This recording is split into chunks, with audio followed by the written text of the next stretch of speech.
Thanks for changing to your station, the Africa Independent Television, and welcome to your program, Security Watch Africa. On this program, we'll bring you information you need to keep your life safe and secure.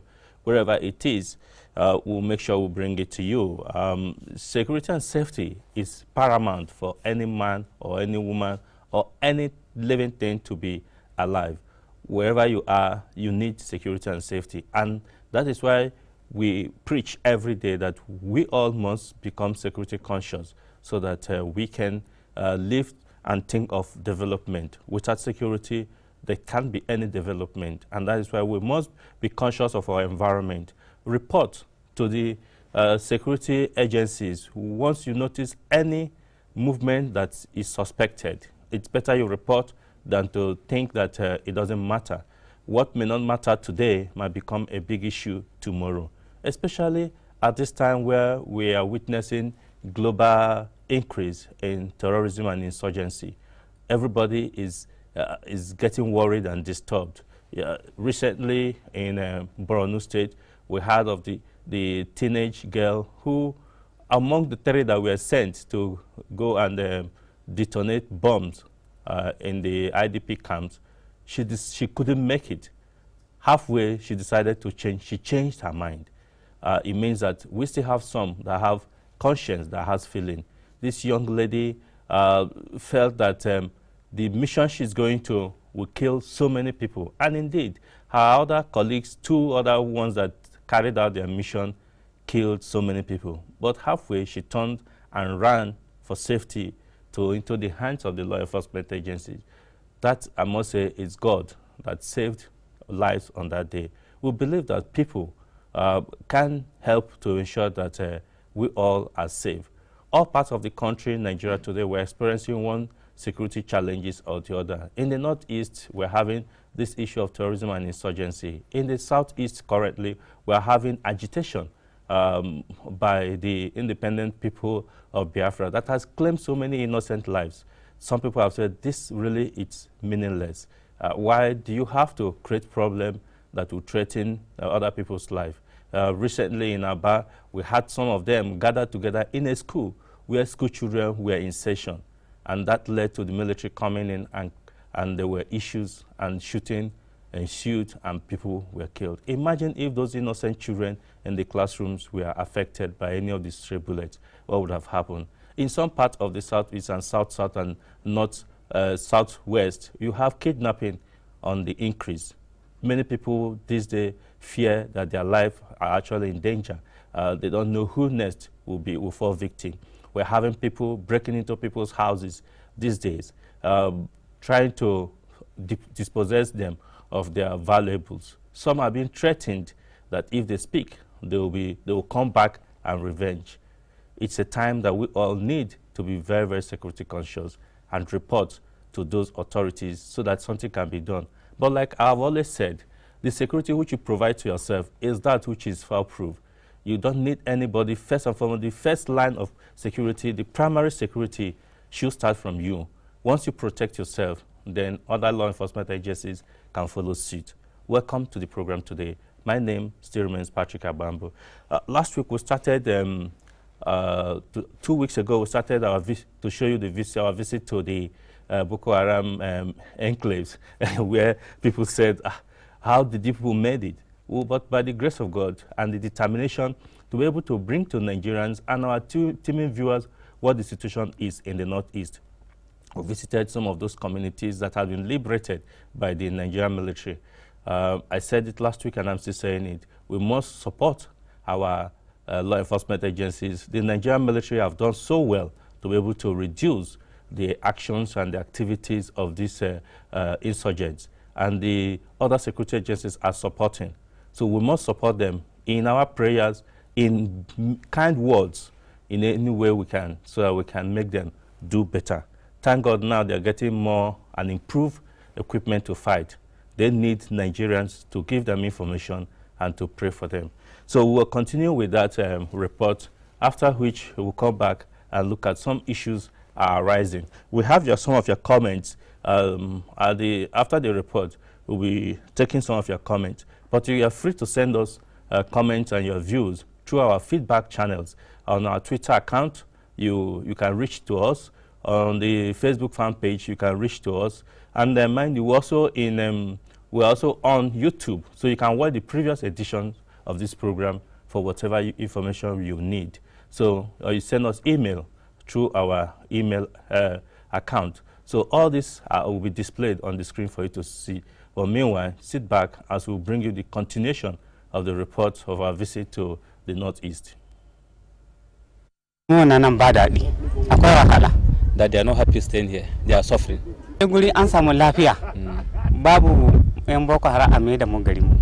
If normalcy returns, they pray to the federal government to take them back to their various places. They say they want to go back. You talk to them at the IDP camp. You can see the urgency at which they want to go back to those places. But then the environment will be conducive in terms of their security, in terms of social amenities, in terms of them, going to be able to go to their farms, or if those are, who trade, to be able to trade. So all these things must be in place. And then we have to be sure too that security in these places are, in place to be able to guarantee that when they go back, there won't be any need to rush away from there again. So these things have to be put in place.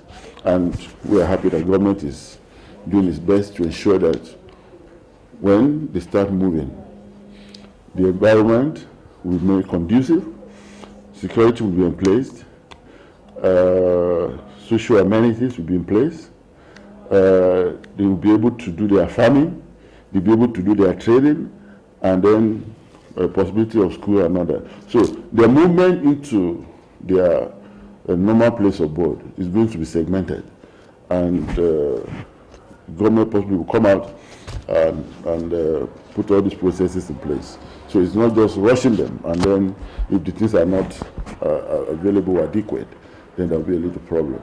So it's important that these gaps are bridged to ensure that the environment is conducive, the process of movement to their places, permanent place of abode, all the things necessary are in place to ensure that when they go back, they can carry out their normal duties and normal activities as they used to do before. But Alhaji Bulurafa was quick to add that the displaced persons should exercise patience as government is working with the security agencies to ensure their safe return home. Those who want to go back, they should please exercise patience. Let them wait for security clearance. It is dangerous to take law into their hand. These people, as I've said earlier, they are very close to them, especially that Buniadi. So let the security men flush them out first. Then when we are given the go-ahead to start moving the people, it is not the people that will move themselves, but it is government that will move them. We will provide all vehicles, we will provide all logistics to move them, not for them to move themselves. So this is the assurance I want to give to the people. Security Watch Africa visited the IDP centers in Kukareta, said to be a home to about 40,000 displaced persons. Officials of the National Emergency Management Authority were on hand to conduct the team around the camp.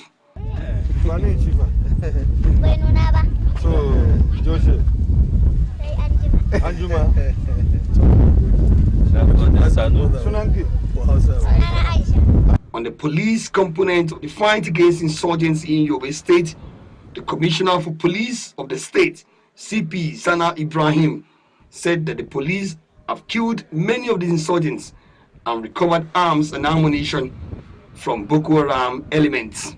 We have foiled 5 serious attacks. The government house, the state armory, A division, Tarmua division, and Gaidam divisions. We have arrested 127 Boko Haram suspects, which handed over to the military intelligence for further action. We have detonated well over 162 IEDs, high caliber IEDs. we have recovered 27 assorted types of arms and ammunitions, including AK-47, RPGs, GPMGs, and so on and so forth. Ammunitions, we have recovered 536 rounds, 2 bunches of GPMG live ammunitions. EODs detonated 162. That is IEDs, not EODs. It should be IEDs. Then Boko Haram suspects killed 231 so far. So you can see that at least we have achieved a great deal in the fight against insurgency. However, the major achievement, that is my personal belief, is that the general serenity of the state is one of the major achievements we have achieved. This is because in 6 years, since the year 2011, it is only this year that we have had the Salah celebration, the Christmas celebration, the New Year celebration that was hitch-free, incident-free. Speaking on the recent success recorded by the Nigerian army against the Boko Haram insurgents, the GOC3 division, Brigadier General Mohammed Aliyu, attributed it to the improved supply of weaponry and increased motivation of the troops. Much better, and we are doing our very best to ensure that it improves on the daily basis until the normal Yobe state and the entire northeast we know before is back. But I'm telling you that the security situation has been much improved. You sleep without hearing a gunshot for days, which was not like that before. You travel on a road without being ambushed, which is not like that before. And if you are not afraid, even you can go to where we went to today without any escort. Part of it is the increased support in terms of equipment to use we had. And 2, it is the president's understanding of military operations. He knows what we require and he gave it to us. He knows what even motivational words we require and he gave it to us. Soldier is only as good as the weapon he carries. If the weapon is no good, it disappoints, the soldier is like you. But the weapons, the level of arming we have now is such that the soldier, many of the soldiers feel that they don't even need large number to go some places right now. They feel they can take it all alone. And that is what our soldiers in the field are now. So any good leader knows that he doesn't just sit behind and give directives, because a leader is supposed to be seen taking the lead of what his subordinate are supposed to go ahead. The president had been there, my chief of army staff have been everywhere in this theater. Why should I not be? That is number 1. Number 2 also, there are some critical information requirements from the soldiers, which except me, nobody will be able to tell them and they believe him. And when they see me, if I tell them, they know that this has come from the highest level of command within their AOR. And then if I tell them lies, it means there is no truth anywhere. And so far they have seen whatever I told them is what exactly it is. So that is the very need for me to be close to the soldiers, 1, and 2, I cannot just be told that this place is like this and then I believe it. Then I'm not a leader. If I'm a leader, if I'm told that this place is like this, while I believe it based on the integrity of my commander, I should also go and show the soldiers that I know this, your place is like this. And that is why I come to find out. And that is what is making our soldiers now ready to give their last ounce without counting the pen to themselves. The war against terror is how it is being fought and how we have defeated insurgents in this place. We must commend the army, we must commend the police, we must commend our security agencies. You can see that the army has done beautifully well. The police too have complemented and done their best, and you can be sure that even the task forces in the Borno and Yobe states, you have policemen working together with the military. On the Operation Lafia Dole, you have policemen there, mobile police, CTU and all that. And we are working together to put an end to the war on terror and to ensure that we completely defeat terror and insurgency. And you can see that now that the war is won, it is important that we win the peace too. And that is why it's important that we put all hands on deck to ensure that we win the peace. It is important that the officers that have done well have risked their lives and limbs to remove terrorism from our land and insurgency are compensated adequately. At least we're encouraged with what the army has done. So police too, we should encourage our boys. As a matter of fact, some of our boys especially in the SARS, in Yobe and Maiduguri, Borno State, have done extremely well, that we need to say thank you for what they have done. Some of them in the process have lost their lives. A plan in place to arrange workshops across this zonal command. We tried to launch a campaign of stop insurgency. The modalities are being worked out, and very soon the press will be invited. It is important that we sanitize our people about the ills and evils of terrorism, insurgency, and all that. So we are planning to have such a workshop, initially maybe in Bauchi, and then we'll take it to Yobe and Borno states. It is important that as we're doing this, maybe just like I tell you that the movement of displaced persons to their permanent places of abode is going to be in phases and segment. It's going to be, of course, going to be segmented. That gradually they will move to these places, and then while you do that, we are planning to have a workshop and then sanitize our people on the ills of insurgency and ills of terrorism and all that, so that people can start to, to see why we should live peacefully among ourselves, why we have to encourage people to look at their words, what they do, educate them, and that, and in the process reduce the reason for people to take arms against constituted authority, against their people, and all that. He spoke on the opening up of some of the roads hitherto under the control of the insurgents, which are now being patrolled regularly by the Nigerian troops. Throughout the length of the road up to Biu is now free of insurgents. That road had been closed for over 3 years. It has not been on.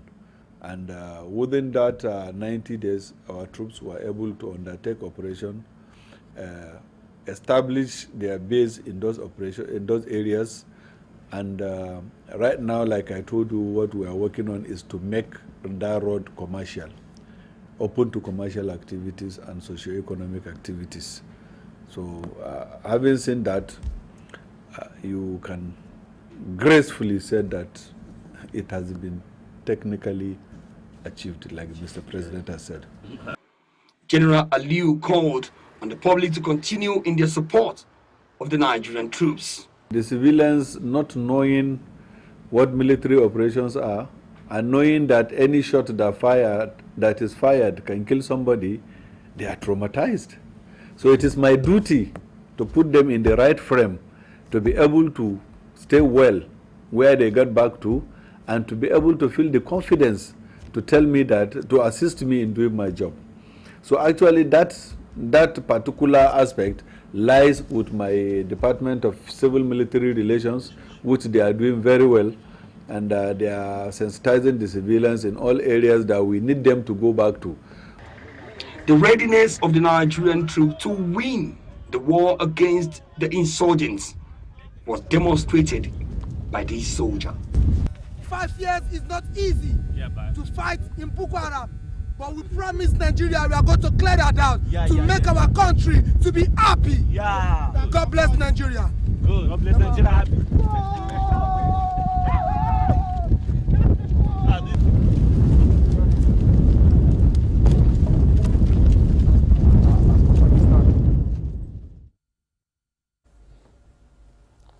That is a motivated Nigerian fighter there for you. Really, really, our experience in the northeast, Borno, Yobe, and Adamawa was quite informative, because all what that is on ground there and what information is coming out, they are all true, and we must support and encourage our services, like I said earlier, so that they can do better. We can't have some people disturbing the peace of Nigerians. For whatever reason, we must ensure that they are taken off on the street of the country. Sadly, we still have some of them coming up to carry out some suicide bombing and to soft targets. And we need information. You know, these people live among Nigerians. That is why we expect Nigerians to pass information to the authorities so they can be able to arrest them before they carry out their nefarious activities. The days where they come shooting and killing, they are over now, because the military has taken charge of them. But today, they still have some of them coming out to carry out isolated bombings. We must support them. Just yesterday, in Borno, Maiduguri in Borno, about 275 of suspected Boko Haram elements that were arrested earlier and screened were released after they were found out that they were actually innocent. In fact, the military said it was ensuring equity, fairness, and rule of law. Some suspected members of Boko Haram terrorists who were arrested, thoroughly screened and investigated, have been released to the Borno state government. And the number says out of the 275 persons, 142 are males, 49 female, 22 underage, 50 female children, 4 foreigners that include 2 Nigerian and 2 Cameroonians. They were released, and it's sweet to hear that the government of Borno have decided to support these people, to reintegrate them into the society by giving them some support, financial support, and clothing. We must commend what the government of Borno is doing, and we hope that the people will accept them back so long as they have been found to be clean. But we're getting some people here responding. Our viewers are talking to us through our social media platforms. Here, Haman et Nzome at Hemen. Haman is saying, this is an interesting program. Nigerians want to know who are their super sponsors. Please, government, tell Nigerians. Yes, really the issue about who are sponsoring these sets of criminals will be unfolded very soon. From authority, from the government, they are working at making sure that Nigerians are told about all the information concerning these people. But we're having a message coming here now from Port Harcourt boy. He said River State, Omoko, precisely last night witnessed the worst killings since history, over 40 persons. Saying that over 40 persons were killed last night in Omoko. We need to confirm this. I will get across to the Commissioner of Police in charge of River State to find out what the true situation is, what is happening in Omoko currently, and if it's true that people are being killed, 40 people in a night, it's not a child's play, really. One person is enough to cross problem. Then again, we are still having from at AfricaTelevision. I said the fight against Boko Haram can't end without these people behind the marks courageously exposed by government. Please help us. Okay, he's still emphasizing the need to expose the sponsors of Boko Haram. We're getting signal to leave. We must leave so that other programs can continue. But we'll have one from our Facebook. He said, it's from Nelson Onyike. He said, thank you for reaching out to the people in that area. I enjoyed the program on AIT. I'm enjoying the program on AIT this afternoon. I like the way you interacted with them. Thank you very much. We intend to do more than just that and get all the information, all the necessary information you need to know about what is happening in that area. Another one from Michael Boloko. They were getting signal to leave. He said, a soldier is as good as the weapon he carries. Without a weapon, a soldier is as empty as you are. The Nigerian government can do a lot more to permanently end insurgency. Thank you very much. That is, you're emphasizing what the GOC just said.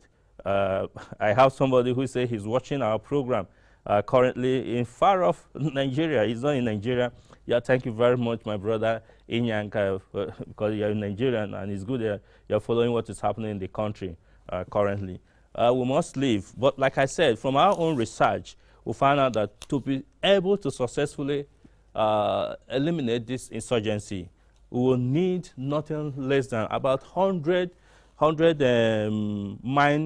mine-resistant vehicles to be able to go into the Sambisa forest and all those areas where these people are hiding and flush them out. We need about 20 of those EOD vehicles that can be able to make sure that the mines that are laid on the ground are being removed. We need about 6 attack fighter helicopters that can be able to also do that, and about 50 tanks.